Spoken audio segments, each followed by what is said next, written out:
तो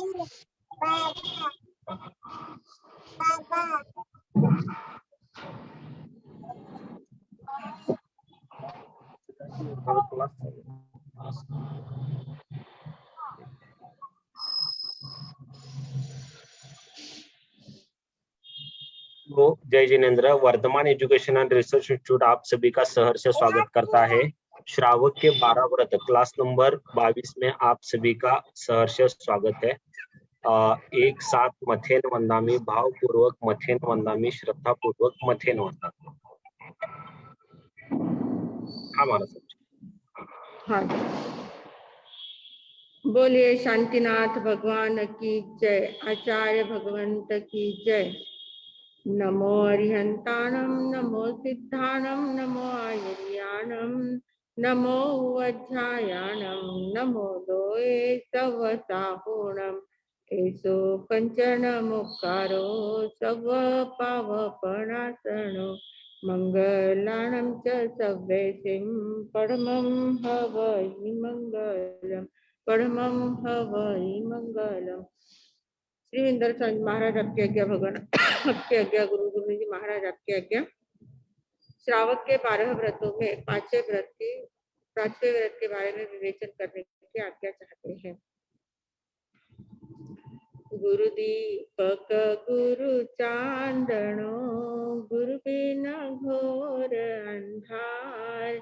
आनंद गुरु नहीं विसरू, गुरु मुझ प्राण आधार।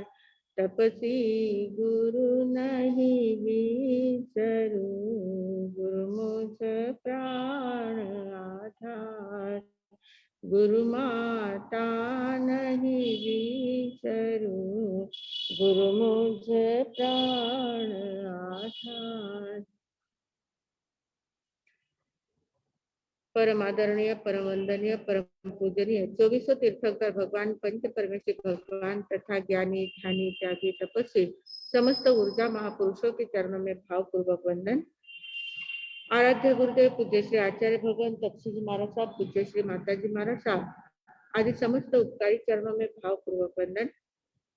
संस्कार भारती वाणी भूषण पूज्य श्री प्रीति सुधा जी महाराज साहब, पूज्य श्री अरुण प्रभा जी महाराज साहब के चरणों में भावपूर्वक वंदन। यहाँ उपस्थित सभी धर्म प्रेमी, श्रद्धावान, जिज्ञासु भाइयों तथा सुशील बहनों, हम लोग 5वां परिग्रह परिमाण व्रत देख रहे हैं। 5वें परिग्रह परिमाण व्रत में बहुत सारी बातों को हमने देखा है कि कैसे ये व्रत, इस व्रत के 2 रूप कैसे हैं, इच्छा और मूर्छा। इच्छा पहले अंदर से जागृत होती है और फिर उसके ऊपर जो प्राप्त होता है उसके ऊपर मूर्छा जागृत होती है। इच्छा अंदर से जागृत होती है और मूर्छा बाह्य वस्तु पर होती है, वस्तु या व्यक्ति पर होती है। तो ये परिग्रह के 2 रूप हैं। फिर परिग्रह के काफी प्रकार हमने देखे, खेत, वतु, हिरण्य, सुवर्ण आदि सभी प्रकार के देखे कि कैसे आभ्यंतर परिग्रह कैसे होता है और बाह्य परिग्रह कैसे होता है। आभ्यंतर परिग्रह में क्रोध, मान, माया, लोभ, राग, द्वेष, फिर मिथ्यात्व, ये सारी बातें आभ्यंतर क्रोध में आती है। आभ्यंतर क्रोध यानी क्या? अंतर से उठने वाले विपरीत विभाव दशा, अंतर से उठने वाली जो विभाव दशा है उसको आभ्यंतर परिग्रह कहा जाता है। परिग्रह का अर्थ ही हमने क्या किया था? मूर्छा परिग्रहो उत्तो, मूर्छा परिग्रहो उत्तो यानी मूर्छा ही परिग्रह है। मूर्छा यानी आसक्ति।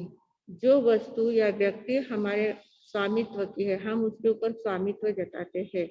वस्तु वास्तव में देखा जाए तो पुद्गल है, पर है, सभी वस्तु भी पर है, व्यक्ति भी पर है, सब पर है।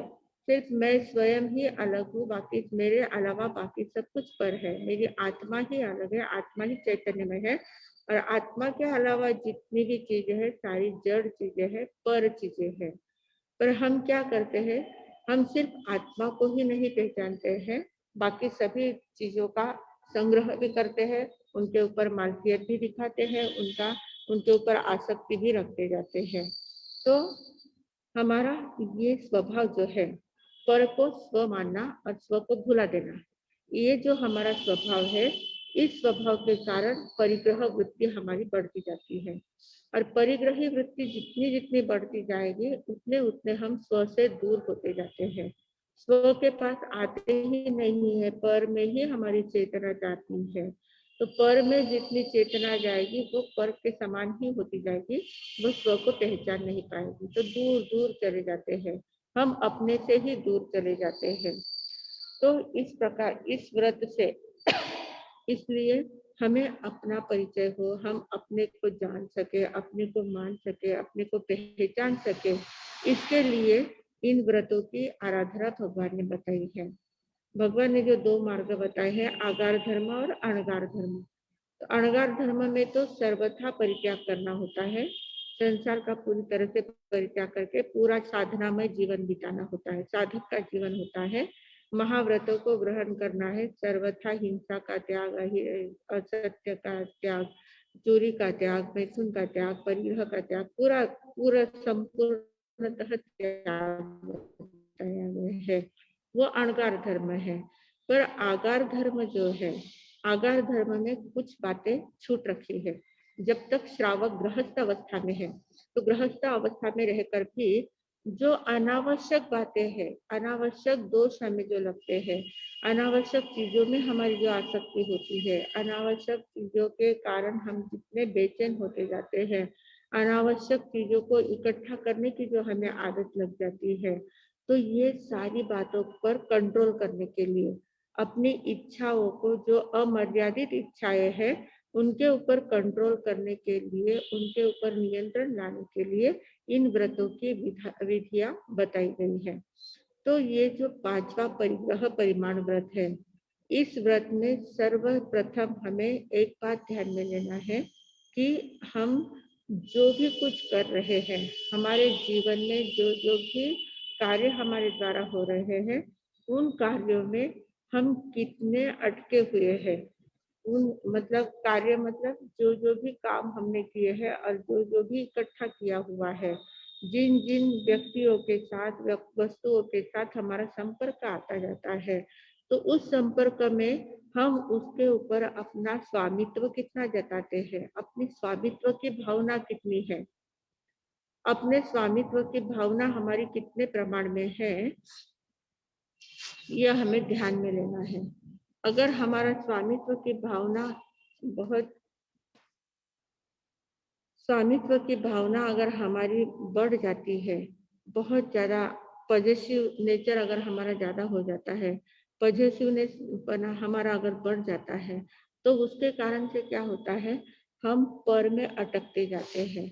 जितनी ज्यादा स्वामित्व की भावना रहती है, उतने ज्यादा पर में आसक्त बनते जाते हैं, अटकते जाते हैं। तो उसके ऊपर कंट्रोल करने के लिए सबसे पहले हमें अपनी इच्छाओं पर नियंत्रण करना जरूरी है। इच्छाओं को देखना है कि हमारे मन में कैसी कैसी इच्छाएं जागृत होती है, और उन इच्छाओं की तीव्रता कितनी होती है। इच्छाएं बहुत जागती है, बहुत प्रकार की इच्छाएं होती है, पर कुछ कुछ इच्छाएं ऐसी होती कि उनकी तीव्रता इतने ज्यादा प्रमाण में रहती है कि वो इच्छा पूर्ति होनी ही चाहिए, ऐसा हमारा अट्टहास हो जाता है कि उस इच्छा की पूर्ति करने के लिए हम चाहे जो करने के लिए तैयार हो जाते हैं। तो इस प्रकार की जो हमारी वृत्ति होती है, उस वृत्ति को हमें, अपने ही वृत्ति को हमें देखना है कि हमारे मन में किस प्रकार की वृत्ति है, और उस वृत्ति से हम कैसे दूर हो सकते हैं, उस वृत्ति से कैसे बच सकते हैं, उस वृत्ति को कैसे कम कर सकते हैं, तो उसका प्रयास हमें करना है। तो जितना ज्यादा हम अपनी इच्छाओं पर नियंत्रण करेंगे, इच्छाओं को पहले देखना है, देखने के बाद कितनी आवश्यक इच्छाएं हैं और कितनी अनावश्यक है, इसका हमें बराबर कैलकुलेशन करना है। इसको देखना है कि कौन सी सॉर्टिंग करना है, कौन सी आवश्यक इच्छाएं हैं, कौन सी अनावश्यक इच्छाएं हैं, और उन इच्छाओं को देखकर जो अनावश्यक है उनका तो त्याग ही करना है, पर जो आवश्यक है उसमें भी कितना कम कर सकते हैं, इसका हमें ध्यान रखना है। तो इस प्रकार अगर हम ध्यान रखते गए, तो हमारा ध्यान थोड़ा सा स्व की ओर आएगा। हमारा लक्ष्य स्व को देखने की ओर हो सकता है, स्व को प्राप्त करने का लक्ष्य हमारा बन सकता है। जो अभी तक पर वस्तु को प्राप्त करने का प्रयास चलता था, तो अब स्व को प्राप्त करने का प्रयास हमारा शुरू हो सकता है। तो उसके लिए कुछ बातों की मर्यादाएं बताई है। तो अब जीवन में जीते हैं, मानव जीवन है, समाज में रहते हैं, संसार में रहते हैं, गृहस्थ अवस्था में रहते हैं, परिवार में रहते हैं, तो फिर बहुत चीजों की आवश्यकता हमें होती है। जैसे रहना है तो घर की आवश्यकता होती है, घर में रहते हैं, परिवार में रहते हैं तो पैसे कमाने के लिए दुकान की आवश्यकता है, फैक्ट्री की आवश्यकता है, बहुत सारी आवश्यकताएं हमारी होती जाती है। तो ये जो आवश्यक चीजें हैं, उनको तो हम रख सकते हैं, आवश्यक चीजों को रखना वो बात बराबर है। पर हम एक के स्थान पर चार चार पांच पांच चीजें अगर इकट्ठा करते जाते हैं, एक मकान हमें रहने के लिए बहुत हो जाता है, पर एक मकान बन गया, एक बंगला बन गया है, एक फ्लैट बन गया है, तो फिर दूसरा भी लेना है, तीसरा भी लेना है, चौथा भी लेना है। पूना में हुआ तो बम्बई में लेना है, बम्बई में दिल्ली में लेना है, नासिक में लेना है, और देश में हुआ तो विदेश में भी लेना है। इस प्रकार हम अपनी इन्वेस्टमेंट करते जाते हैं और बढ़ाते जाते हैं, अपनी तृष्णाओं को बढ़ाते जाते हैं। तो तृष्णाओं को घटाने का हमें प्रयास करना है, पर हम बढ़ाते जाते हैं। तो जितनी तृष्णा हमारी बढ़ती जाएगी, जितनी इच्छा बढ़ती जाएगी, उतने हम अपने से स्वयं से दूर होते जाते हैं। तो इस प्रकार हमें अपना चिंतन करना है, और चिंतन करके हमें अपनी डायरी में नोट करना है कि मैंने मेरे लिए खुद के लिए कितनी वस्तुओं का उपयोग कर सकता हूँ, कितने क्षेत्र का उपयोग, क्षेत्र यानी खेती, जो खुली जमीन है, खुली जमीन की मुझे कितनी आवश्यकता है, खेती बाड़ी है, बगीचा है या प्लॉट वगैरह है, तो उसकी मुझे कितनी आवश्यकता है, क्षेत्र की कितनी आवश्यकता है, वास्तु की कितनी आवश्यकता है, घरों की कितनी आवश्यकता है, दुकानों की कितनी आवश्यकता है, मॉल्स की कितनी आवश्यकता है, फैक्ट्रियों की कितनी आवश्यकता है, ऑफिसेस की कितनी आवश्यकता है। तो जो भी मेरा कार्य क्षेत्र है, उसके अनुसार मैं कम से कम क्षेत्र में, कम से कम वास्तु में कैसा अपना काम बना सकता हूँ, बिता सकता हूँ, इसका मुझे प्रयास करना चाहिए। तो इसलिए मुझे जितनी आवश्यकता है, उन आवश्यकताओं को भी कम करने का प्रयास करना चाहिए। तो उसका सारा नोट डाउन कर लेना है। तो आज हम पहले देखते हैं कि अतिचार, 5 प्रकार के अतिचार होते हैं। ये जो 5वां व्रत है, इस 5वें व्रत के 5 प्रकार के अतिचार बताए हैं। तो उसमें सबसे पहला बताया है क्षेत्रवत्थु प्रमाणाइकम्य। क्षेत्रवत्थु प्रमाणाइकम्य का अर्थ क्या होता है? क्षेत्र वास्तु का प्रमाण अतिक्रमण किया हो। प्रमाण अतिक्रमण करना मतलब क्या है कि जो परिमाण हमने रखा है, जो मर्यादाएं हमने रखी है, अपने हिस्से में मैं कितने क्षेत्र की मर्यादा रखता हूँ, अपने हिस्से में मैं कितने वास्तु की मर्यादा रखता हूँ। तो जो मर्यादाएं हम रखते हैं, उन मर्यादाओं का उल्लंघन करना यह अतिक्रमण हो जाता है। प्रमाण अतिक्रमण यानी जो मर्यादा रखी है उससे मैं ज्यादा का उपयोग करता हूँ। तो जितनी मर्यादा रखी है उससे ज्यादा का उपयोग करना ये अतिक्रमण हो गया। पर उपयोग करना बात ठीक है, पर उसके ऊपर अगर हम अपना स्वामित्व जताते हैं कि ये भी मेरा घर है, वो भी मेरा घर है, मैंने 2 घर अपने नाम से रखे थे और तीसरे घर को भी मैं अपना मानने लग गया हूँ, तो ये अतिक्रम हो गया है, अतिचार हो गया है। तो अतिचार तो हुआ है, पर ये वास्तव में देखा जाए तो कैसा है, अनाचार भी हो सकता है। अनाचार कैसे होगा कि अगर मैंने 2 घर रखे हैं और तीसरे घर पर अपना स्वामित्व जताता हूँ कि उसके ऊपर वो तीसरा घर भी अपने नाम से करवाता हूँ, तो वो अनाचार हो जाता है। पर लोग बहुत होशियार होते हैं, प्रतिज्ञा कर लेते, प्रमाण मर्यादा कर ली है कि 2 घर मैं अपने नाम से रखता हूँ, तो 2 घर नाम से रखना है, अब तीसरा घर बाजू में ही वो भी मुझे लेना है, वो भी मेरे हिस्से में आना चाहिए, ऐसी अगर भावना है तो होशियार मानव क्या करता है कि 2 घरों के बीच की जो दीवार है ना, उस दीवार को तोड़ देता है, दोनों घर को एक घर बना लेता है। 2 फ्लैट है तो दोनों फ्लैट मिलकर एक फ्लैट बना लेते हैं। अब कहते कि मैंने अपने हिसाब से अपने हिस्से में एक ही फ्लैट रखा है, तो ये अतिचार हो जाता है। दो को एक करके उसको एक मानना ये अतिचार हो गया है। पर दो को जानबूझ के तीन के ऊपर मतलब दो रखे हैं, तीसरे के ऊपर जानबूझकर अपना स्वामित्व जताना, अपने नाम पर वो फ्लैट आदि दुकान मकान कुछ करके लेना, ये अनाचार में आता है। तो अतिचार और अनाचार में थोड़ा सा अंतर है।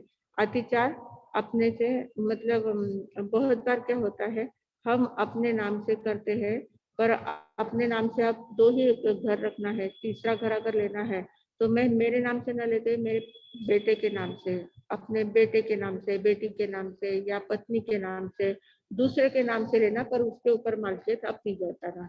तो इस प्रकार हम करते जाते हैं, तो ये अतिचार कहलाता है। तो ऐसे अतिचारों से हमें बचना है। फिर कहा कि हिरण्य सुवर्ण, सोना चांदी वगैरह, इसका भी हम नियम कर लेते हैं कि मैं मेरे लिए इतने 25 तोला, 50 तोला, 100 तोला इतना सोना मैं मेरे लिए उपयोग में लाऊंगी। इसके आगे का मुझे पचकान है।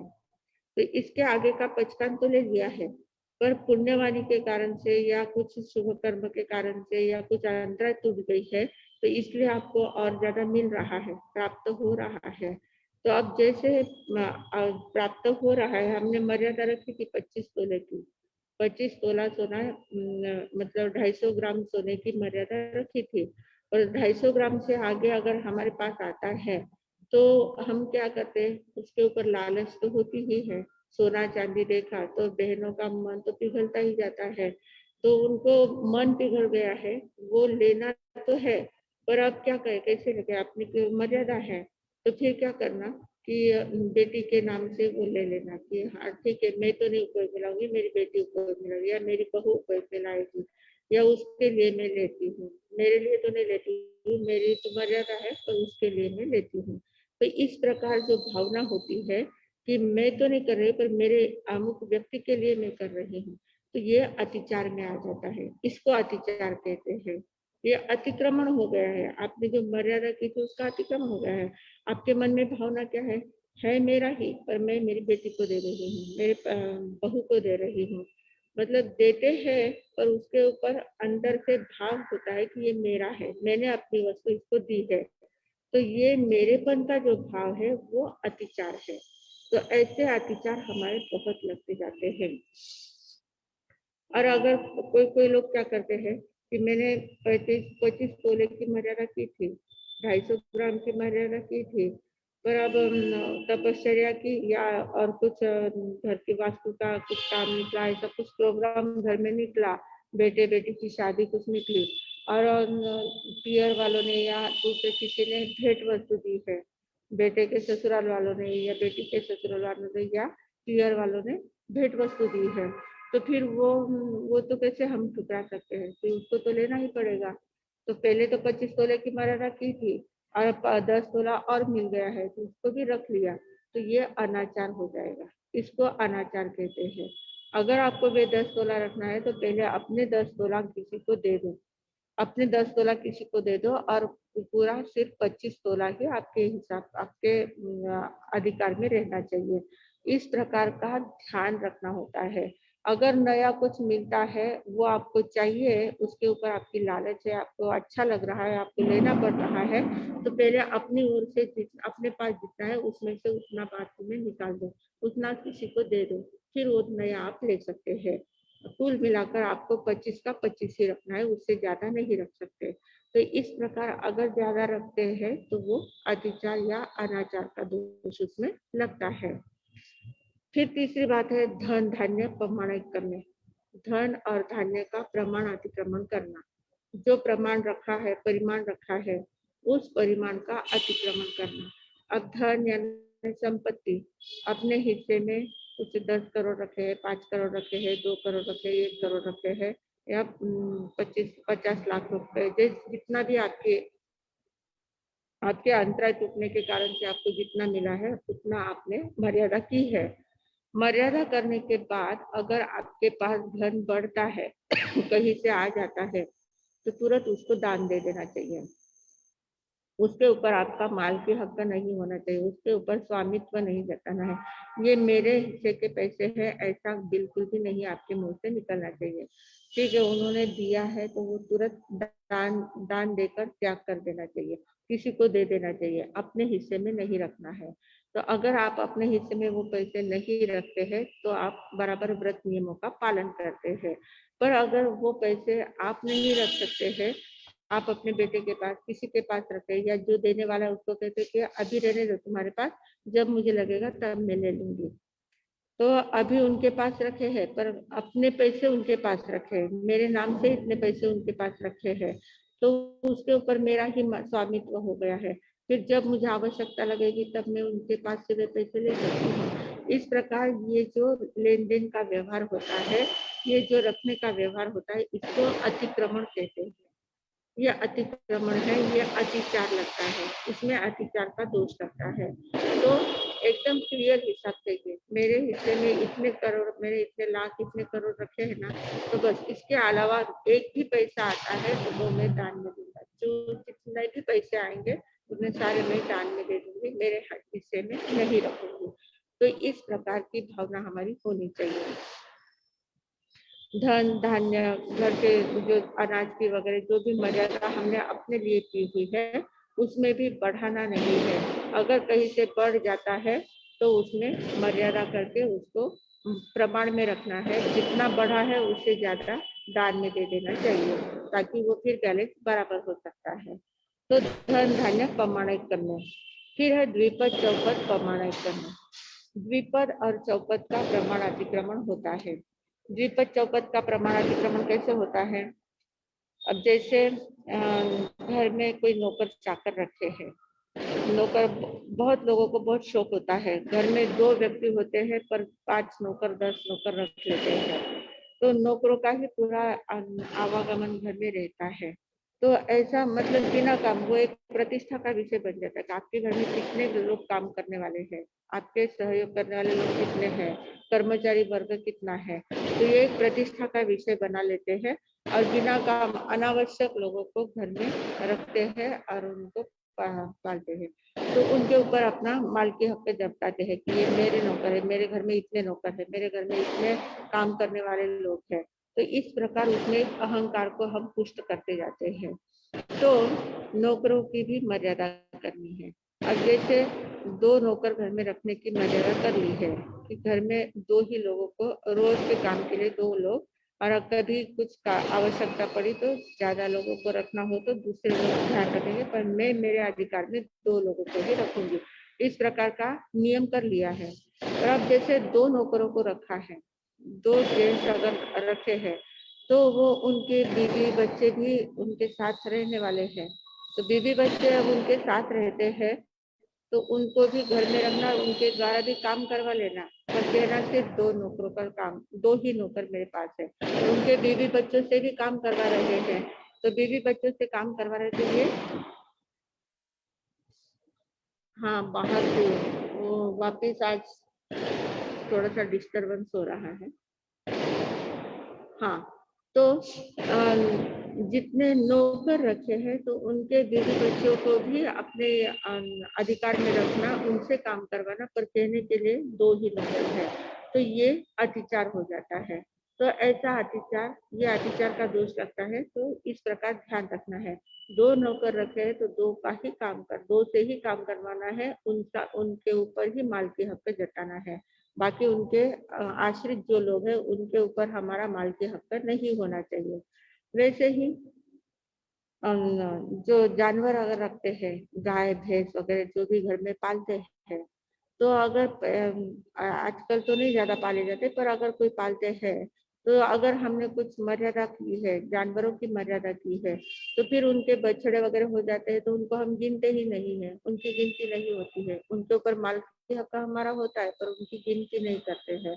तो ये भी एक प्रकार का अतिचार लगता है। तो ये इस प्रकार से अतिचार होते जाते हैं। और द्विपद चौपद के स्थान पर हमारे 2 व्हीलर 4 व्हीलर्स भी होते हैं। हम अपने लिए 2 व्हीलर रखी है, 2 टू व्हीलर्स रखी है, तीसरी लेनी है, तीसरे दूसरे के नाम से लेना और उसके ऊपर अपना अधिकार जमाना।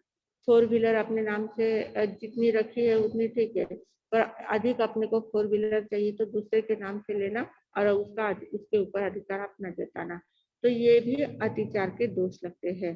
तो इस प्रकार के जो अतिचार है, जो अतिक्रमण हमारा हो रहा है, जो व्रत नियम लेते हैं, मर्यादा रखते समय ही हमें ध्यान रखकर मर्यादा रखनी है। कितने कितनी वस्तुओं की मर्यादा रखी है, और बहुत बार क्या होता है, हम मर्यादा रखते हैं पर भूल जाते हैं कि कितने रखे थे। इसलिए वो लिख कर रखना है। एक डायरी अपनी बनानी है, डायरी में मर्यादा लिखना है, नोट डाउन करना है कि मैंने इतनी इतनी वस्तुओं का इतनी इतनी मर्यादा रखी, इस प्रकार से मर्यादा रखी हुई है। तो वो उसका हमें स्मरण बराबर होते रहना चाहिए। जो मर्यादा रखी है उस मर्यादा का स्मरण हमें होते रहना चाहिए। अगर मर्यादा को भूल गए हैं तो फिर अनाचार का ही दोष लगता है, अनाचार का दोष लग जाता है। तो इसलिए मर्यादा का पालन करना बहुत जरूरी है। फिर है कुबीय, सोना चांदी के सिवा और कोई धातु। तो कुबीय यानी जो मिनरल्स है, खनिज वस्तु जो है, उनकी भी हम मर्यादा करते हैं। और मर्यादा करने के बाद अगर वो ज्यादा चीजें बढ़ जाती है, ज्यादा चीजें प्राप्त हो जाती है, तो किसी पहचान वालों के पास रखना और कहना कि समय आने पर मैं लूंगा, अभी तुम्हारे पास ही रहने दो, मुझे इतनी मर्यादा है, मेरे पास इतनी हो गई है, इससे अधिक है तो ये तुम्हारे पास रखो, जब मुझे लगेगा तब मैं ले लूंगा। इस प्रकार से अपने नाम से दूसरों के पास रखना ये अतिचार दोष है। अपने पास ही मर्यादा से अधिक रखना ये अनाचार हो गया, पर अपने नाम से दूसरे के पास रखना ये अतिचार हो जाता है। तो इस प्रकार के अतिचारों से हमें बचना है। तो अतिचारों का पूरा ये पांचों अतिचारों को ध्यान रखना है। खेत वस्तु पमाणाइकम में, हिरण्य सुवर्ण पमाणाइकम में, धन धान्य पमाणाइकम में, दीपक चौपट पमाणाइकम में और कुबीय धातु पमाणाइकम में। तो ये सारे प्रमाणों का अतिक्रमण जो हमारे द्वारा होता है, उस अतिक्रमण से हमें पीछे हटना है, प्रतिक्रमण करना है और इन अतिचारों को देखना है, बराबर ध्यान रखना है।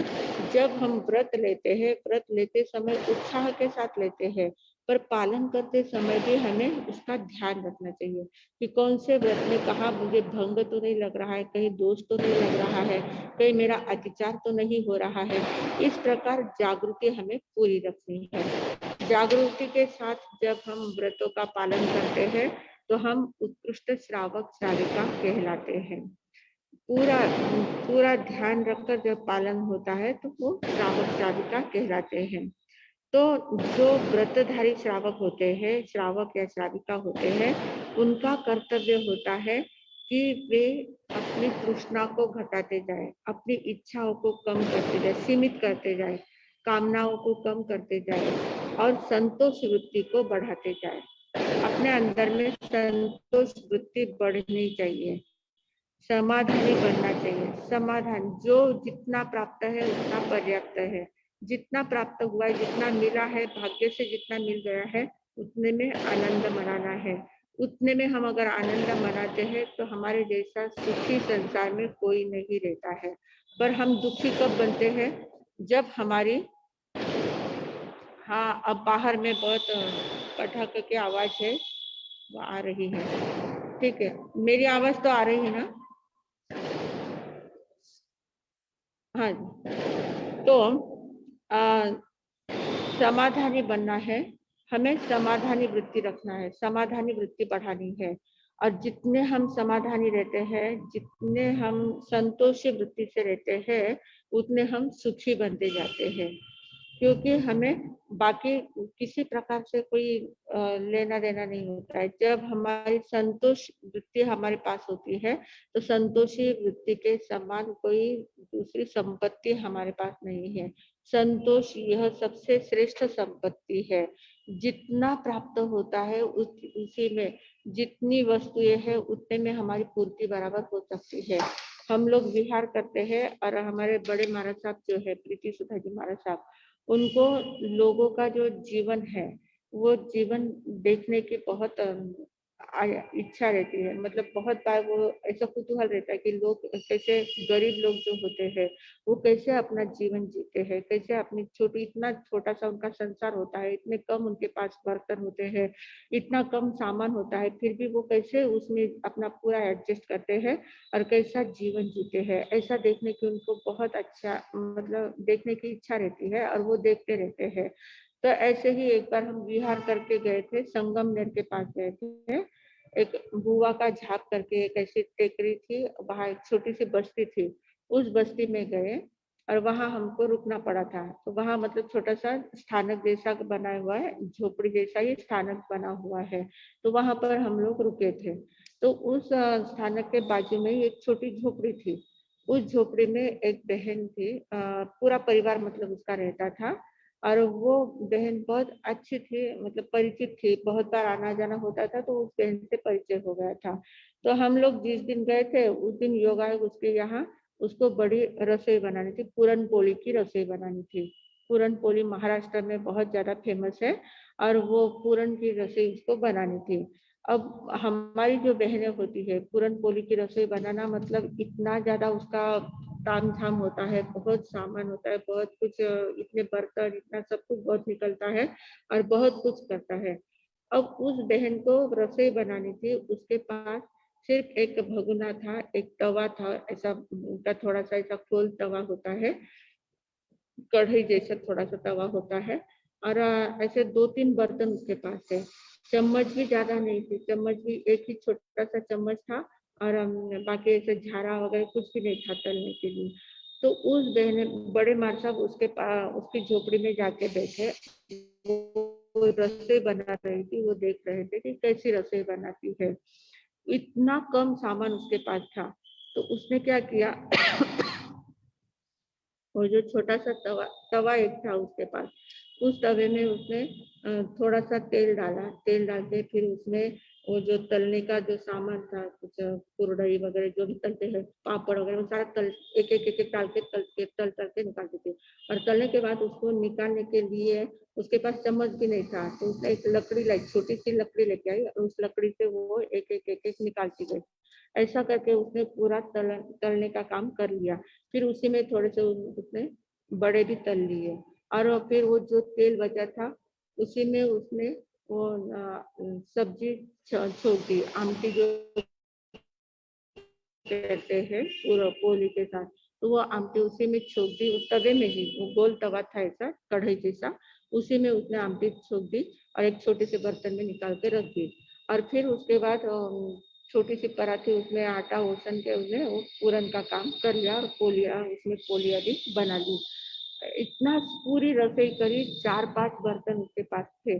सिर्फ उसी में उसने, 4-5 भी नहीं थे, 2-3 ही बर्तन थे और उसी में उसने पूरी रसोई बना ली और इतनी बढ़िया रसोई बना ली। तो एकदम देखते रह गए कि बड़ी माता ने बताया हम सबको कि देखो, ये लोग कुछ भी नहीं है उनके पास, कितना कम सामान है, उसमें भी वो कितना आनंद से रहते हैं, कितना समाधानी रहते हैं और आनंद के साथ उसने कितनी बढ़िया रसोई बना ली है। तो मतलब, और हमारी बहनें कितना सामान होता है तो भी ये नहीं है, वो नहीं है, ये मंगवाना है, वो मंगवाना है, एक एक चीज के लिए कितना ज्यादा हम लोग परेशान होते जाते हैं। और उन लोगों के पास कुछ नहीं होता है फिर भी वो एकदम आनंद से रहते हैं। तो हमारे जीवन जीने के लिए वस्तुओं की बहुत कम आवश्यकता होती है और जितनी कम वस्तुएं होती है ना, उतने हम बहुत आनंद से रह सकते हैं। पर हमारी इच्छा जो है, अंतर की भावनाएं जो होती है, तृष्णा जो होती है, वो बहुत, जो जो चीजें देखते हैं एक एक लाने का प्रयास करते जाते हैं, इकट्ठा करने का, संग्रह करने का प्रयास करते जाते हैं और उसका हम परिग्रह बढ़ाते जाते हैं। तो ऐसे अपरिग्रही वृत्ति वाले जो लोग होते हैं, उनको जितना भी सामान उनके पास है उसमें उनको आनंद आता है और वे एकदम आराम से अपना जीवन जी सकते हैं। तो इस प्रकार संतोषी वृत्ति अपनानी चाहिए। श्रावक श्राविका जो होते हैं, उनको जहाँ जो जितना जैसा मिलता है उसी में उनको आनंद आना चाहिए। उनका आनंद कम नहीं होना चाहिए कि वस्तु नहीं है या यहाँ पर मुझे, मेरी सुविधा नहीं है, मेरी व्यवस्था नहीं है, मैं यहाँ कैसे रह पाऊंगा, मैं यहाँ कैसे सोऊंगा, मुझे इस बात की आदत है, मुझे उस बात की आदत है, ऐसे आदत किसी भी प्रकार की नहीं रखना है, जहाँ जैसा है वैसा एडजस्ट करना और आनंद से रहना, ऐसी वृत्ति हमारी होनी चाहिए। तो वो सच्चा श्रावक कहलाता है। तो इस प्रकार हमने आज अतिचार देखे हैं और श्रावक की वृत्ति कैसी होनी चाहिए वो देखी है। तो अभी हम लोग संकल्प करेंगे कि 5वां व्रत ग्रहण करना है। 5वें व्रत ग्रहण करने का संकल्प हमें लेना है। तो सभी की तैयारी है व्रत ग्रहण करने की? सब तैयार है? हाँ जी।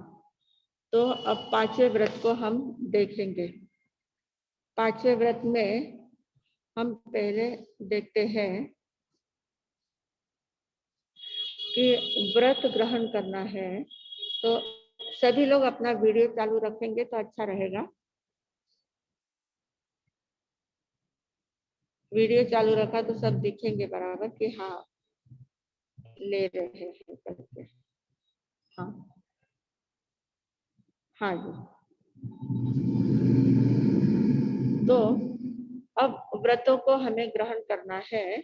इसके लिए पहले हम संकल्प कर लेंगे और फिर आपको शकु दीदी थोड़ा सा बताएंगे कि आपको मर्यादा किस टाइप से करनी है, कौन सी वस्तुओं की कौन सी मर्यादा किस प्रकार से करनी है वो आपको बताएंगे। तो आप वैसा नोट डाउन कर लेना।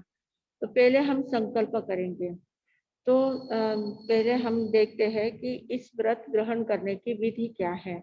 विधि में हम देखते हैं, हमने सोचा है कि मैं एक शक्तिशाली मानव हूँ। मेरी सदसद विवेक बुद्धि जागृत है। मुझे भगवान महावीर का जो मार्ग है वो मार्ग समझ में आया हुआ है। भगवान ने जो मार्ग बताया है, आगार धर्म और अणगार धर्म। अणगार धर्म तो ग्रहण करने की मेरी ताकत नहीं है, पर मैं आगार धर्म को स्वीकार करने का इच्छुक हुआ हूँ। क्यों इच्छुक हूँ? क्योंकि मुझे भगवान के बताए हुए मार्ग पर पूरी तरह से श्रद्धा है।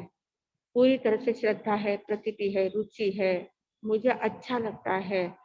वो मार्ग स्वीकार करने की मेरी भावना है।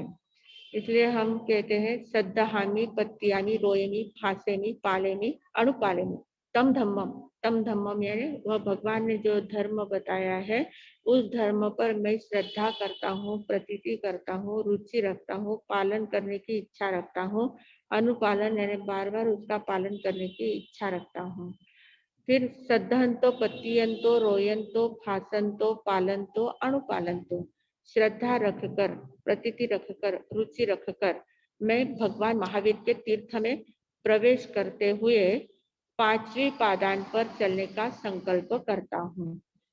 5वीं पादान पर चलने का संकल्प कर रही हूँ। मुझे संकल्प करना है कि मैं 5वें व्रत में प्रवेश करूं। भगवान ने जो व्रत बताए हैं, धीरे धीरे इसके पहले मैंने 4 व्रतों को ग्रहण कर लिया है और 4 व्रतों को ग्रहण करके आंतरिक आनंद को प्राप्त किया है।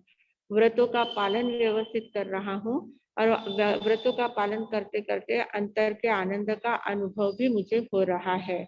तो इसलिए मैं इन व्रतों को ग्रहण करके अब 4 व्रतों को ग्रहण करके अब 5वें व्रत में प्रवेश करने के लिए संकल्पबद्ध हो रहा हूँ या संकल्पबद्ध हो रही हूँ। तो अभी सभी लोगों को संकल्प करना है।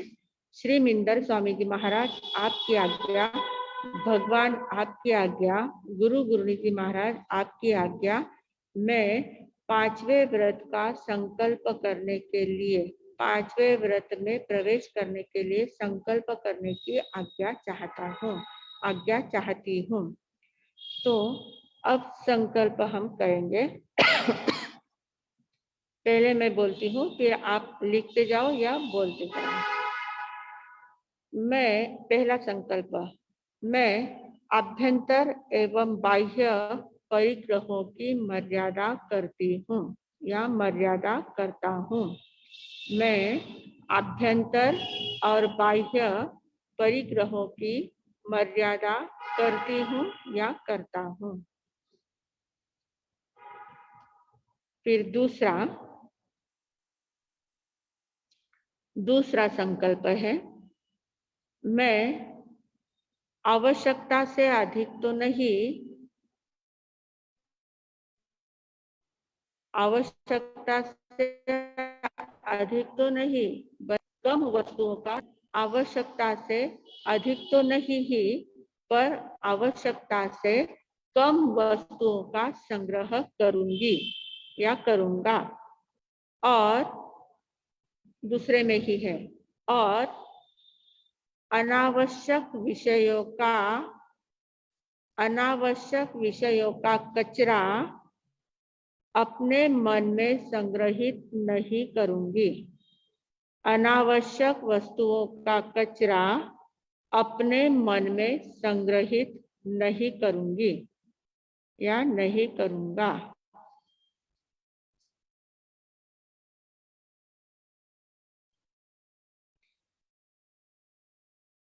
हाँ जी। दूसरा बराबर ध्यान में आ गया। मैं आवश्यकता से अधिक तो नहीं, बल्कि आवश्यकता से कम वस्तुओं का संग्रह करूंगा या करूंगी, और अनावश्यक विषयों का कचरा अपने दिमाग में या मन में संग्रहित नहीं करूंगी या नहीं करूंगा। तीसरा, मैं अपनी संपत्ति, पद, प्रतिष्ठा का कभी अहंकार नहीं करूंगा या नहीं करूंगी। मैं अपनी संपत्ति, पद, प्रतिष्ठा का कभी भी अहंकार नहीं करूंगी या नहीं करूंगा। 4, मैं मकान, दुकान, खेती आदि में रही हुई आसक्ति कम करूंगा। मैं मकान, दुकान, खेती आदि में रही हुई आसक्ति कम करूंगी या करूंगा।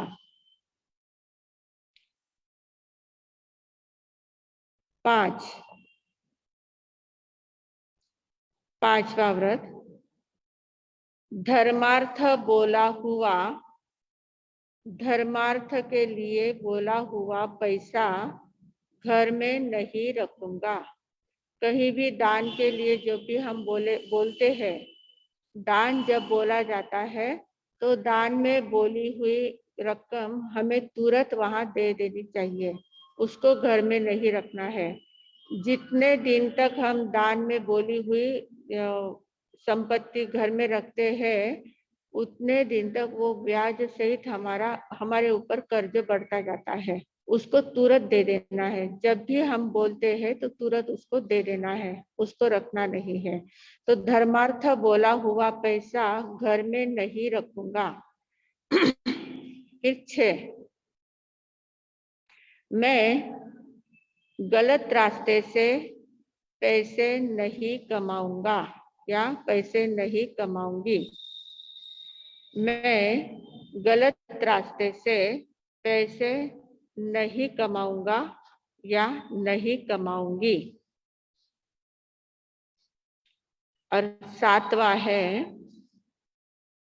मैं प्रतिकूल वातावरण में भी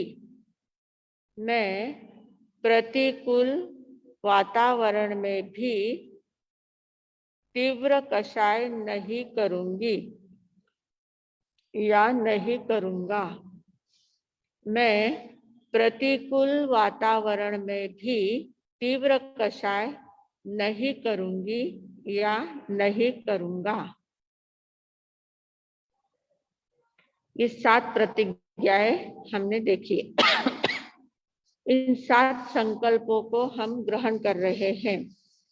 सभी लोग हाथ जोड़, सभी को मान्य है? संकल्प सभी को स्वीकार है? हाँ जी, तो सभी लोग हाथ जोड़ ले। ओम शांति शांति शांति। गुरुदेव की आज्ञा से, माताजी महाराज साहब की आज्ञा से, शासन की शक्ति से, सबकी सद्भावना से, सद्गुरुनाथ की कृपा से आप सभी को जो हाथ जोड़ रहे हैं उन सभी को 5वें व्रत के जो संकल्प दिए जा रहे हैं उन संकल्पों का पालन बराबर करना। ऐसे उपयोग से पचकान तज भंते परिक्रमे निंदे गरिहे ओ सिरे ओ सिरे ओ सिरे। संकल्प करने वालों को धन्यवाद। 5वें व्रत में प्रवेश करने वाले को धन्यवाद। श्राविका व्रत, श्रावक व्रत या श्राविका व्रत को ग्रहण स्वीकार करने वालों को धन्यवाद। आप लोगों के प्रवेश के लिए हम आपका स्वागत करते हैं। श्रावक वर्ग में भगवान के शासन में भगवान के जो 4 तीर्थ है उस तीर्थ में आप लोगों का स्वागत करते हैं, जिन शासन में आपका स्वागत है। इस प्रकार 5वें परिग्रह परिमाण व्रत को ग्रहण करते हुए सबसे पहले अपनी इच्छाओं पर नियंत्रण करने का संकल्प करना है। सबसे पहले क्या करना है? अपनी इच्छाओं पर नियंत्रण करना है। जब तक इच्छाओं पर नियंत्रण नहीं होता है तब तक इन संकल्पों का पालन बराबर नहीं हो सकता।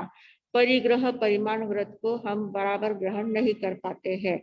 तो इच्छा और मूर्छा इन दोनों को अपने जीवन में स्थान नहीं देना है, तभी इस व्रत की आराधना हमारी बराबर हो सकती है। तो इस प्रकार आज हमने देखा है, हमारा 5वां व्रत हमने स्वीकार कर लिया है। अब आगे आपको शकु दीदी बताएंगे कि इस व्रत में कौन कौन सी मर्यादाएं करनी है, कौन कौन सी वस्तुओं का किस प्रकार से हमें संकल्प करना है, सीमित करना है, हमारा दायरा सीमित कैसे करना है, वो शकु दीदी आपको बताएंगे। हाँ जी, मैं इतना ही बोलकर विराम लेती हूँ। ओम शांति।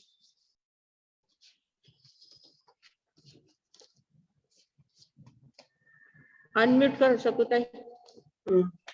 आवाज आ रही है? हाँ, आ रही है, आ रही है। आज हमने 5वां परिग्रह परिमाण व्रत देखा।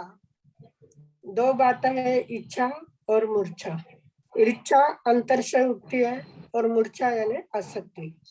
अभी इन आसक्ति से हम कई तरह से दूर हो सकते हैं, इसका हमारे सबने विवरण किया कि अभ्यंतर परिग्रह सभी को पता है, क्रोध, मान, माया, लोभ, मिथ्यात्व वगैरह, और बाह्य परिग्रह यानी वस्तु और व्यक्ति के प्रति आसक्ति। जब तक हम ये वस्तु व्यक्ति सारा पर है और आत्मा के अलावा जो जो दिख रहा है सारा पर है, जब तक हम पर में अटकते हैं तब तक आत्मा को पहचानते नहीं। तो आत्मा का दर्शन होने के लिए हमें स्व की ओर देखना पड़ेगा, ऊपर से हटना होगा। अभी महाव्रतों का त्याग अनिवार्य है, वो तो सर्वथा करते हैं, लेकिन हमारे लिए आधार धर्म है, उसमें अनुव्रत बताए हुए है कि आवश्यक है वो करना है, अनावश्यक को टालना है। अनावश्यक को तो टालना है, लेकिन आवश्यक में भी जो सही में हमें जरूरत है उतना ही उसका उपयोग करेंगे तो बाकी के सारे पापों से हम क्या होते हैं, दूर हो सकते हैं। तो ये जो भी वस्तु हमारे पास है, हमारे उसमें स्वामित्व की भावना कितनी, मेरी वस्तु, मैंने लाया, मैंने तिनका तिनका करके घर बसाया, ये जो भावना है, ये भावना हमारी आसक्ति बढ़ाती है। पता नहीं अंतिम समय में इन वस्तुओं को हम ओसराते या नहीं ओसते, क्योंकि जब तक हमारी इस वस्तुओं से आसक्ति नहीं छूटती, अंतिम समय आने के पहले ये भाव कर लेना चाहिए कि जब तक यह इस शरीर में यह आत्मा है और इस शरीर में आत्मा है, तब तक मैंने जो जो परिग्रह इकट्ठा किया उसका तो मैं उपयोग कर रही हूँ, लेकिन अंतिम समय में जिस समय यह आत्मा इस शरीर से निकल जाएगी, तब यहाँ के कोई भी वस्तु पर मेरा अधिकार नहीं। उस वस्तुओं से होने वाली जो भी क्रिया होगी, जैसे मिक्सर है, छुरी है, सोलन है, बहुत सारी वस्तुएं हमने आज तक इकट्ठा की, इलेक्ट्रॉनिक कई वस्तुएं हमने घर में लाई। जैसा जैसा शौक बढ़ता है, जैसी जैसी नई वस्तुएं आती है, हम घर में लाते ही रहते हैं और लाते हैं, उसका उपयोग भी करते हैं, लेकिन अगर जाते समय यानी यह आत्मा इस शरीर से निकल जाएगी, तब भी इस वस्तु का तो उपयोग होने वाला है, क्योंकि हमारे सामने पहले ही बताया था कि 18 पापों में से 17 पाप स्वयं करते हैं, स्वयं को भोगना पड़ते हैं। लेकिन परिग्रह ये पाप ऐसा है कि हमारे भेड़ा कर्म जो बोलते हैं, साथ साथ में कर्म बनते हैं और साथ में वो चलते ही रहते हैं। अभी जैसे हमने इस कोई भी वस्तु को ओसिराया नहीं, अभी हम सभी को इतना सुनने के बाद पता लग गया है, तो अभी से सभी ने मन में एक भावना कर लेनी कि जब तक यह आत्मा इस शरीर में है, तब तक जब जो परिग्रह मैंने इकट्ठा किया है उसका मैं उपयोग कर रही हूँ। लेकिन जिस समय ये आत्मा यह शरीर से निकल जाएगी तो इस वस्तुओं पर मेरा अधिकार नहीं। उस वस्तुओं से जो क्रिया हो रही है उस क्रियाओं से मैं मुक्त हूँ। उस वस्तु से, व्यक्ति से, अभी व्यक्ति के साथ भी बहुत सारे परिवार वाले हैं, मित्र परिवार है, बहुत लोगों के लोक संग्रह इतना बढ़ा लिया और सब में हमारा मन अटका हुआ है। तो सभी के मोह के बंधन से मैं मुक्त होंगी। ये अंतिम समय आएगा, कोई सुनाने वाला रहा तो अच्छी बात है, अगर नहीं रहा तो आज से भावना करते, क्योंकि उत्तराधायन सूत्र में आया हुआ है कि संथारा की तैयारी 12 वर्ष पूर्व होनी चाहिए, तभी सही में संथारा होता है। अभी पता नहीं हमारा आयुष्य कितना है, कब हमारे 12 बरस रहेंगे तो मालूम नहीं। लेकिन आज से अगर हम भाव करते हैं कि बस जब तक है तब तक इसका उपयोग करूंगी, लेकिन यहाँ से जाने के बाद कोई भी वस्तु के साथ, व्यक्ति के साथ मेरा आसक्ति के बंधन नहीं, किस पर अधिकार नहीं, और इसके जो भी क्रिया होगी उस सब क्रियाओं से मैं मुक्त हूँ। अगर ये भाव कर लेते हैं तो जो फिर यहाँ से अभी जन्म जन्म तक पता नहीं हम कहाँ कहाँ घूम के आए, कभी कसाई बने होंगे, कभी लुहार सुतार, मालूम नहीं कहाँ कहाँ पर हमने अस्त्र शस्त्र इकट्ठा किए, और उन अस्त्र शस्त्र से होने वाली क्रियाओं का अगर हमने ओसिराया नहीं है तो वो पाप आज दिन तक हमारे साथ चल रहा है। तो पहले प्रतिज्ञा यही करेंगे कि जाने के पहले सारी वस्तुओं से नाता तोड़ के चले जाएंगे। अभी आज हमारे साथ में बताया कि क्षेत्र वस्तु का परिमाण, हिरण्य स्वर्ण का, हम जो 5वां व्रत सिर्फ बोलते हैं, लेकिन यह जो व्रत चल रहे हैं तो सारे प्रतिक्रमण का अर्थ इसमें आ रहा है। अभी पता नहीं हमने कितने मकान बनाए, कितनी खेती बाड़ी ली, कितने ऑफिस है, कितनी दुकान है, कितनी फैक्ट्री है, जो भी कुछ है आपका उसका ये कर लेना। और ये तो वैयक्तिक है, अभी जेंट्स लोग हैं उनको तो बहुत सारी बातें करनी पड़ रही है। अभी वो जो लाएंगे उसका उपभोग हम ले रहे हैं, फिर भी मर्यादा करनी है कि मेरे लिए इतने मकान खुले, मेरे लिए इतनी जमीन खुली, मेरे लिए इतना, ये सारी बातें जो जो हमारे प्रतिदिन, अभी जैसे फ्रिज है, फ्रिज हम कितना उपयोग कर सकते हैं, एक फ्रिज लाए 2-4 बरस और आप बार बार चेंज करने की अगर आपको आदत होगी, फिर भी जिंदगी में अभी जो 60 के आगे चले गए हैं उन्होंने तो सिर्फ 1 या 2 खुला रखो, और जो अभी नए हैं उन्होंने मर्यादा कर लेनी कि 5 फ्रिज लेना है जिंदगी में, 5 लेना है क्या 10 लेना है, वो अपने अपनी धारणा के अनुसार लेना है। आप आपके घर में नजर घुमाना है, टीवी है, फ्रिज है, डाइनिंग टेबल है, स्त्री है, और माइक्रोवेव, कितनी सारी चीजें, मिक्सर है, वॉशिंग मशीन है, जो भी आप मर्यादा ऐसे कर लो कि इस वस्तु का उपयोग हम कितने साल तक करते हैं, 5 साल करते होंगे, आयुष्य कितनी हमारी, और 25 साल रहे तो 5, ऐसा अगर करा तो दुनिया में जितना प्रोडक्शन हो रहा है, लाखों वस्तुओं का प्रोडक्शन हो रहा है, उसमें से हमारी मर्यादा हो जाएगी कि 5 हमने खुली रखी है, तो बाकी के जितना उत्पादन होगा उसका मुझे बचकर। इस तरह से आप पूरे गर्दन इसमें देखना है, और आपके नोटबुक में ये करना है, लिखना है कि अपने घर में कितनी कितनी वस्तु है, कितनी स्त्रियां है, कितने फ्रिज है, कितने पंखे, जो भी वस्तु है उसका करना है। उसी प्रकार सभी ने मर्यादा कर लेनी है कि कपड़े हम कितने खरीदी करते हैं, 12 महीने में 12 साड़ियाँ या और कुछ 12 ड्रेस, कुछ रखना जितना रखो, लेकिन उसकी मर्यादा कर लो। 20 रखनी है, 12 रखनी है, 5 रखनी है। अभी जघन्य, मध्यम और उत्कृष्ट 3 प्रकार के त्याग हमने देखे हैं। तो उस प्रकार से, उसी प्रकार सोना, चांदी, हीरा, माणिक, मोती, पन्ना, जो जो आपके घर में आप ला रहे हैं, सभी एक लिस्ट बनाना और लिस्ट बना के उसके आगे ये करना, आंकड़े डालना है कि मुझे कितना रखना है। सब करते गए तो आपको पता लगेगा कि कितना परिग्रह मैंने इकट्ठा किया है, कितने वस्तुओं का मैं उपयोग कर रही हूँ। इन वस्तुओं का उपयोग तो कर रही हूँ, लेकिन इससे ज्यादा जो लाखों वस्तुओं का उत्पादन हो रहा है बिना काम का, उसका भी पाप मुझे लग रहा है। तो इस तरह अगर हम सारी वस्तुओं के, कार है, कितनी सारी वस्तुएं आपके घर में, सारी वस्तुओं का इसी प्रकार अपने अपनी धारणा अनुसार हम क्या करेंगे, लिस्ट बनाएंगे। फिर हमारे सबको बोलेंगे, आप हमारे सबको इतना ही बोलना है कि मेरे धारणा अनुसार मुझे आप पचकान करा दो कि सारे परिग्रह का मैं क्या कर रही हूँ और पचकान ले रही हूँ कि जो समुन्दर जितना पाप है वो मुझे गागर में लाना है।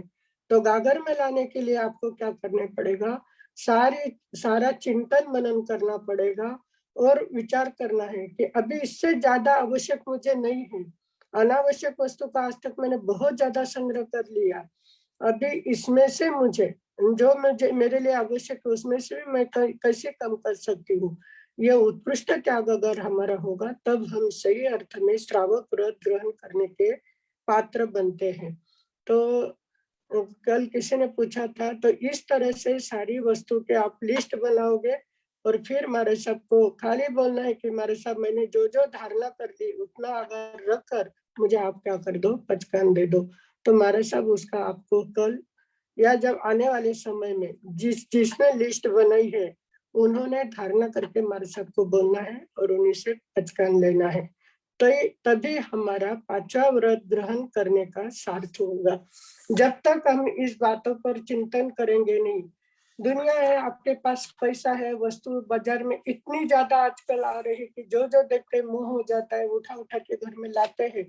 अभी जो नए हैं उनके लिए कि अभी युवा अवस्था में अभी तक मन भटक रहा है तो वो तो थोड़ा करेंगे, लेकिन जो 60 के आगे चले गए हैं उन्होंने तो विचार करना है कि हमारी जीवन की संध्या शुरू हो गई, पता नहीं कब बुलावा आएगा और कब यहाँ से चले जाएंगे। जाते समय खाली हाथ आए और खाली हाथ जाना नहीं, खाली हाथ आए हैं लेकिन कर्मों का बोझा यही छोड़कर हमें क्या करना है, पुण्यवान पुण्य की पूंजी साथ में लेकर चलना है कि ताकि जाकर आगे जाकर हमें पुनः मनुष्य जन्म मिले। और जो जो हमारे हाथ से अभी जितना हुआ है कर्मों का कर्जा, कर्म के निर्जरा करने का काम हमारे द्वारा तो हुआ ही है, लेकिन आगे भी और भी कर्म के निर्जरा करते करते सम्यक की प्राप्ति करना है। और सम्यक की प्राप्ति करते करते एक दिन सिद्ध शिला पर पहुंचना एक भाव रखेंगे। अगर हम लोग भवी है तो हमारे मन में एक भाव जरूर आएंगे। हमारी पहचान हमें करना है कि हम भवी है या अभवी। जिस समय आपके मन में विचार आएगा कि मुझे सिद्ध शिला को एक दिन प्राप्त करना है, तभी समझना है कि मैं भवी हूँ। जब तक ये भाव मन में नहीं पनपते, क्या है मोक्ष में, जन्म नहीं, जरा नहीं, मरण नहीं, शोक नहीं, रोग नहीं, क्या करना है वहां जाकर, कुछ भी नहीं है। अगर ऐसे भाव अगर आपके मन में आ रहे हैं तो आपको सोचना है कि हम अभी अभवी नहीं हो गए तो दुर्भवी निश्चित है, क्योंकि जब तक ये भाव हमारे मन में जागृत नहीं होते तब तक हम सिद्ध शिला को प्राप्त नहीं कर पाएंगे। और हमें इतना अच्छा मौका मिला है, सद्गुरु मिले हैं, सुनने की हमारी क्षमता है, रुचि है और हम चिंतन भी कर सकते हैं। अगर इतनी हमारी पात्रता होते हुए भी अगर हम सम्यक दर्शन से दूर रह गए तो खाला जन्माला हेला आणि पानी वाहता मेला, ऐसी स्थिति हमारी नहीं होनी चाहिए। इसलिए इस व्रतों को सभी बहुत जिज्ञासा के साथ क्या कर रहे, ग्रहण कर रहे। 4 व्रत हमने ले लिए, सब में बड़ा व्रत है परिग्रह परिमान। तो जो जो हमारे अभी इसकी मैंने एक बार पीडीएफ सबको भेजी है, लेकिन क्या होता है मोबाइल में पीडीएफ भेजी है तो मोबाइल में पड़ी रहती है। जब लाइव कभी ऐसे हम लोग मिलेंगे तो सारी बातें समझाते आएगी कि किस तरह से खाने पीने में फ्रूट है, अनाज है, धन धान्य जो भी कुछ है, सभी बातों की एक बार आप लिस्ट बनाओ तब आपको पता चलेगी कि एक बरस में मैं कितना धान खा सकती हूँ, एक महीने में कितनी सब्जी खा सकती हूँ, कितने ड्राई फ्रूट खा सकती हूँ। अगर सभी का लेखा जोखा हमने तैयार कर लिया, बाकी के लेखे जोखे में मैं बहुत टाइम वेस्ट कर दिया कि कभी शॉपिंग को गए, आने के बाद पहले क्या कर लेते, हिसाब किताब लगा लेते, लेकिन जो करना चाहिए उससे हम क्या हो गए हैं, विरक्त रह गए, उससे दूर रह गए हैं। तो सभी ने क्या करना है, सारी लिस्ट बनाना, ऐसे लिस्ट बना के मैंने भेजी हुई है उदाहरण के तौर पर, कि आपको समझेगा कि किस तरह से ये करना है। अगर सबके पास पहुंच गई हो तो बहुत बढ़िया है। और अर्चना ने कितनी बार वो पीडीएफ भेजी हुई है, अगर किसी ने वो खोली नहीं हो तो देखना है, और देखने के बाद आपको पता चलेगा, तब सही अर्थ में आपका परिग्रह परिमाण व्रत सफल होगा। और एक बार परिग्रह पर हमारा नियंत्रण आ गया तो सारे कर्मों से हम कैसे कर्मों की निर्जरा कर सकते हैं, इसका हमें एक मार्ग मिलेगा। तो मैं सबसे विनती करना चाहती हूँ कि सही में हमारे जीवन के लिए जो महत्वपूर्ण है उसका हम विचार करेंगे और प्रत्याख्यान लेने का प्रयास जरूर करेंगे, तभी हमारे एक क्लास सारे क्या होने वाले, सार्थक होने वाले। आज हमने जो मर्यादा ली है कि अरिहंत सिद्ध केवली भगवान की साक्षी से श्रीमंदर स्वामी जी गुरु गोविंद जी के आज्ञा से जो हमने संकल्प लिए हैं, सभी ने संकल्प अच्छी तरह से लिखे हैं, फिर भी एक बार हम क्या कर ले, उसके रिवीजन कर लेते हैं और उसके अनुसार संकल्पबद्ध होने के बाद व्रत को हम ग्रहण कर रहे हैं। और परिग्रह परिमाण होने के लिए आपको सभी ने होमवर्क समझो या अपने जीवन का लेखा जोखा समझकर इसका प्रयास करना है। पहला हमारे सबने बताया था, मैं अभ्यंतर या बाह्य परिग्रह की मर्यादा करता हूँ या करती हूँ। दूसरा था, आवश्यकता से अधिक तो नहीं पर आवश्यकता से भी कम वस्तु का संग्रह करूंगी, यानी अनावश्यक वस्तुओं का, विषयों का कचरा अपने मन में संग्रह नहीं करूंगी, नहीं करूंगा। मैं अपनी संपत्ति पर प्रतिष्ठा का कभी भी, संपत्ति की प्रतिष्ठा का कभी भी अहंकार नहीं करूंगी, नहीं करूंगा। मैं दुकान, मकान, खेती, ऑफिस आदि में रही हुई आसक्ति कम करूंगा, कम करूंगी।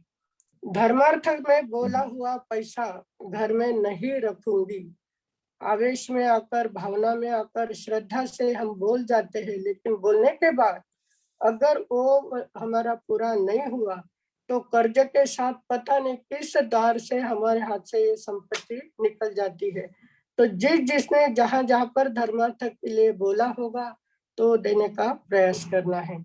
मैं गलत रास्ते से पैसे नहीं कमाऊंगी, नहीं कमाऊंगा। मैं प्रतिकूल वातावरण में भी तीव्र कषा नहीं करूंगी, नहीं करूंगा। ये 7 संकल्प को हम अत्यंत श्रद्धा भावना के साथ ग्रहण करते हैं। हमारे साहब ने सभी को पचकान दिए हैं, सभी ने व्रतों को ग्रहण, जो जो सुन रहे उन्होंने सभी ने अत्यंत श्रद्धा से इन सारे सातों संकल्प का ग्रहण किया हुआ है। और परिग्रह परिमाण व्रत जो मैंने आपको थोड़ी सी ही बताई है कि क्या क्या किस तरह से करना है, वो करने के बाद सभी प्रयास करेंगे कि जब भी हमारे सबके आपका लिखना होगा तो हमारे सबको बोलना है और उसके बाद प्रचकान कर लेना। इसी मंगल भावना के साथ मैं विराम देती हूँ।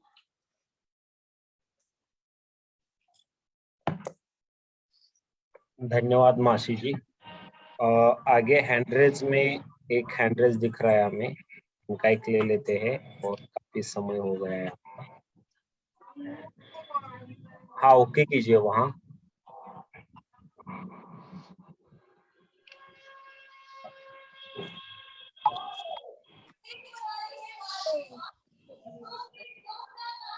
हाँ बोलिए। हाँ, मच्छिनंदा में सबको जय हाँ। जिनेंद्र। मनीष भैया, मेरे को प्राकृत की शुक्रवार की और मासी जी की पीडीएफ भेजने का है। कौन सी बोले? प्राकृत की शनिवार की, शुक्रवार की, प्राकृत की शुक्रवार की। हाँ हाँ, और अभी मासी जी की भी वस्तुओं की पीडीएफ भेजना है मेरे को। मासी जी, वो क्या है, ग्रुप में भेजा है कि क्या है उसका? तो मासी मेरे ग्रुप में नहीं मैंने है। सभी को भेजा हुआ है, अर्चना ने सादा सेव करके रखा है और वो एक बार भेजा, एक या 2 बार भेजा हुआ है। अगर नहीं मिला हो तो सभी को वापस एक बार भेज देना। एक बार भेज देना। भेजेंगे, जरूर भेजेंगे। धन्यवाद।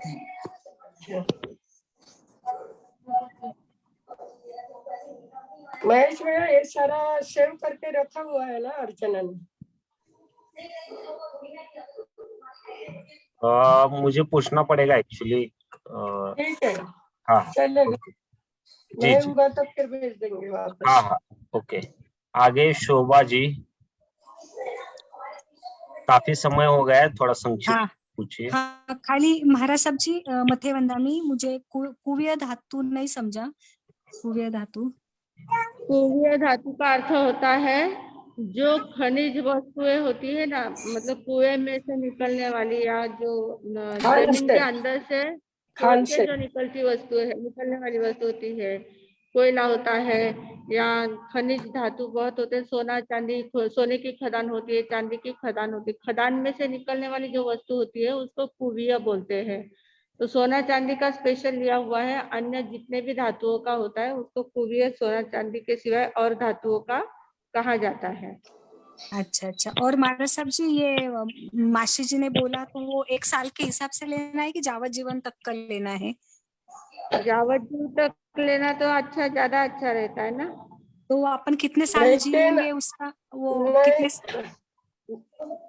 जो बाकी के चीजें है, कुछ चीजें ऐसी है कि अनाज है, फ्रूट है वगैरह जो है, वो तो 1-1 साल के आप मजा तक कर सकते हैं कि किस तरह से सब्जी का रखना है। अभी इसके लिए थोड़ा आधा घंटा और कभी मिला मुझे तो मैं पूरा उसका वापस विवरण करूंगी कि किस तरह से रखना है, क्योंकि 10 मिनट में वो नहीं कहा जा सकता। लेकिन अगर पीडीएफ आप पढ़ लोगे तो आपको थोड़ा आइडिया आएगा। वो 1-1 साल के लिए दिया हुआ है। लेकिन ये जो वस्तुएं बताइए, फ्रिज, टीवी वगैरह, तो उसका जावजू तक आप कर सकते हैं। 5-10 जो भी आपको खुला रखना है वो रख सकते हैं।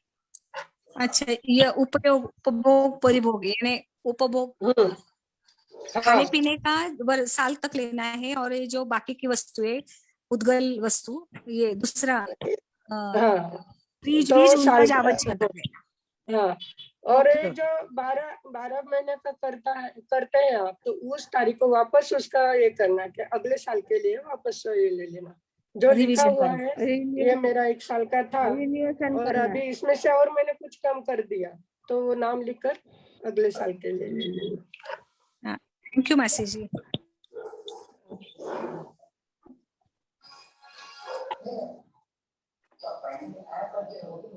आगे है विजय जी मुत्था, उसके बाद सुचिता जी दोषी, फिर 2 ही हम लेंगे। संक्षिप्त में पूछिए प्लीज।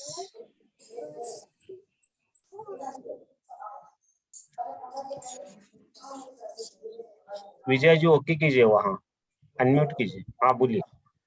मथेनंदमर साहब, हाँ, मुझे ये क्वेश्चन पूछना था, जो जैसे चौथा व्रत जो सील व्रत है, क्या उसकी जो हम सौगंध लेते हैं तो क्या सबके सामने लेनी जरूरी है? नहीं नहीं, बिल्कुल भी नहीं। अपने मन में संकल्प करना है, सबके सामने प्रदर्शन करने की कोई जरूरत नहीं। नहीं, जैसे सब बोलते हैं कि समाज के सामने लेना चाहिए, तो वो जरूरी नहीं है ना? नहीं नहीं नहीं नहीं, ऐसा कुछ नहीं। बहुत कृपा। सबके सामने लेने की कोई जरूरत नहीं। आणि हमारे सब ये भी सबको बताना था, टाइम नहीं रहा इसलिए, कि 14 नियम अगर आप रोज ले लेते हैं तो बहुत सारी बातों में से आप निवृत्त बन जाते हैं। अगर सोमवार को टाइम मिला तो 15 मिनट 14 नियम कैसे लेंगे उसका भी विवरण करेंगे।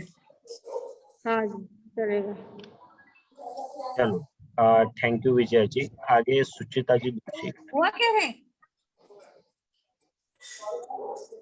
पेट भरा क्या तेरा? खाना खाए के बराबर से? मथेनंदामी माझा जय जिनेंद्र सिंह। शकुता, ये जो आपका लिस्ट भेजा है वो मेरे पास था, मैंने महेश जी को फॉरवर्ड किया है। Mahesh ji, you might use that. Just उसमें क्या है, अभी इतने किलो सब्जी, उसका नाप कैसे रखना? व्रत तो ले लिया, उसका लिमिट रख दिया, पर चौकन्ने कैसा रहे पूरा साल का? कैसे कि हम इतनी जुड़ी पालक खाएंगे, अभी उसका शुद्धि से कैसे रखना वो हिसाब? या उसके बदले छोटे छोटे ले कि भाई जैसे आपने 14 नियम बोले, यानी उसका कंट्रोल रहे कि मैं आज 5 चीज ही खाऊंगी या इतना ही करूंगी या 1 कटोरी दाल खाऊंगी। I don't know how to measure कि ये कैसे quantity कोई है कि 14 नियम तो बता नहीं, आज टाइम नहीं था इसलिए मैंने वो विषय बाजू में रखा था, वो मैं बताऊंगी किस तरह से करना। लेकिन आप जो बोल रहे हैं कि जैसे आप बोल रहे हैं कि सब्जी का कैसा करना, तो समझो एक उदाहरण के तौर पर बताती हूँ कि आप भिंडी खा रहे हैं। अभी आपको पता है आपके घर में 2 बार महीने में 2 बार 4 बार या 5 बार अगर 5 किलो बनती है तो 4 बार, अगर पूरे महीने में 2 किलो से भिंडी आप ज्यादा नहीं खा सकते, क्योंकि एक समय में कितना खाते हैं, आधा पाव खाते होंगे। अगर 8 बार बन गई तो आपकी कितनी बनती है? तो जैसे महीने में 2 किलो भिंडी मैंने खुली रखी है, अभी महीने में 2 किलो के तो बरस की 24 केजी हो गई।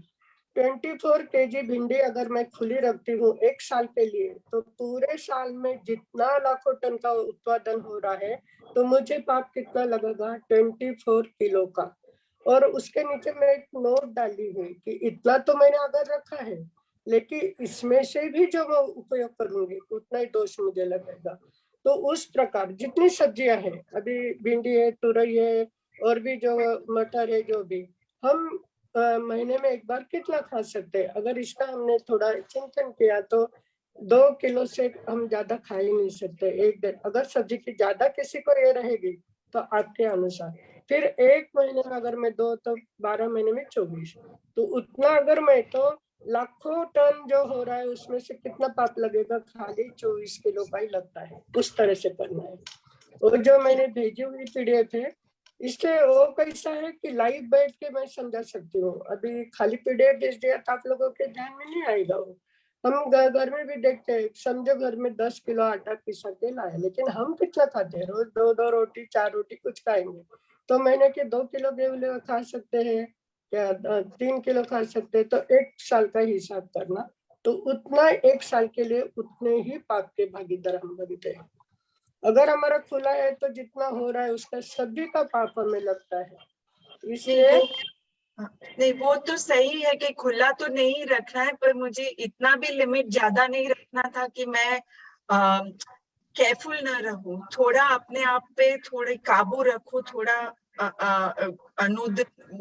अनुद्री तक हो सके वैसे हिसाब से कि भाई कम करूं। इसलिए पर ऐसे 24 किलो कर लिया तो नो मैटर व्हाट, नहीं इतना नहीं खाऊंगी ऐसा मन हो जाता है कि भाई बिंदास खा लो। सो उसमें तो जो कर रहे इसके लिए दीदी ये है, नहीं अभी ये तो 1 साल की ले ली कि हम उतने पाप से बच गए। लेकिन प्रतिदिन अगर हम 14 नियम ले लेते हैं तो 14 नियम में सारी बातें आ जाएगी कि आप कितना खाते हैं, 1 कटोरी सब्जी कौन सी खाएंगे, दाल कितनी खाएंगे, मुखवास कितना लेते हैं, कपड़े कितने पहन सकते हैं, ये चप्पल बूट का कितना यूज करना है। प्रतिदिन उठते अगर हमने थोड़ी एक लिस्ट बना के रख दी, उसके नीचे आगे आंकड़े डाल दिए, तो बस उस पाप से।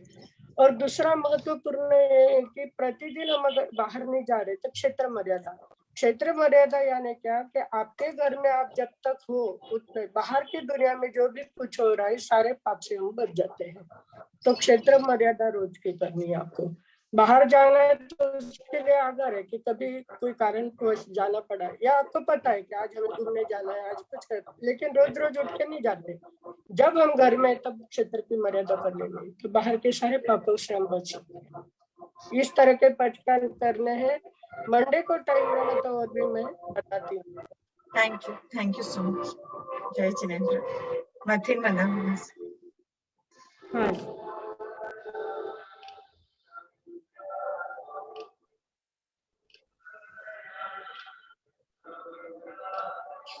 मंगल पर पचकान कराना। हाँ जी, आज के पचकान किसी के व्यासना होगा।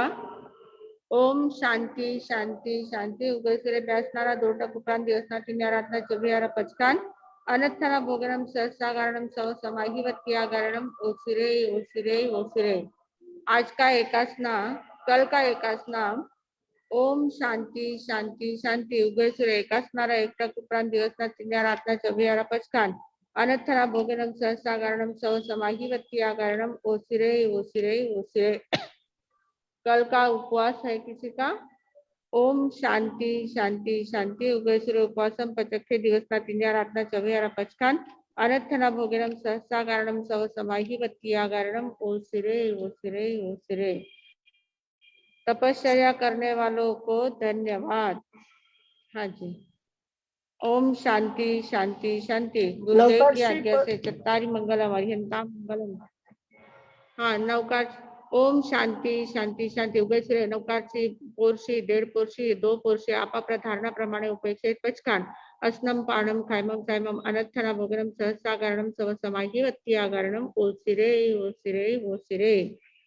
ओम शांति शांति शांति गुरुदेव की आज्ञा से चत्तारी मंगलम अरिहंता मंगलम सिद्धा मंगलम साहू मंगलम केवली पन्नतो धम्मो मंगलम चत्तारी लघुत्तमा अरिहंता लघुत्तमा सिद्धा लघुत्तमा साहू लघुत्तमा केवली पन्नतो धम्मो लघुत्तमो चत्तारी शरणम पवज्जामि अरिहंते शरणम पवज्जामि सिद्धे शरणम पवज्जामि साहू शरणम पवज्जामि केवली पन्नतम धम्मम शरणम पवज्जामि।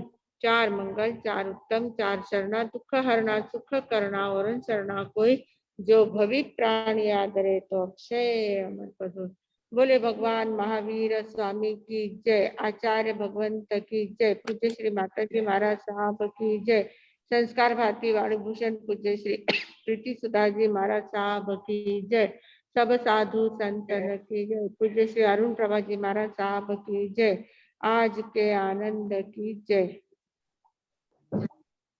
Varthaman education and research institute आप सभी का खूब खूब आभार एवं धन्यवाद। ऐसे ही आदरणीय परम पूज्य स्वाध्याय प्रेमी संयमपूर्ति जी महाराज साहब जी के चरणों में कोटिशः वंदन एवं नमन और आभार। हम अभी मिलेंगे मंडे को। हाँ, मंडे को मिलेंगे। तब तक सभी के लिए जय जिनेंद्र।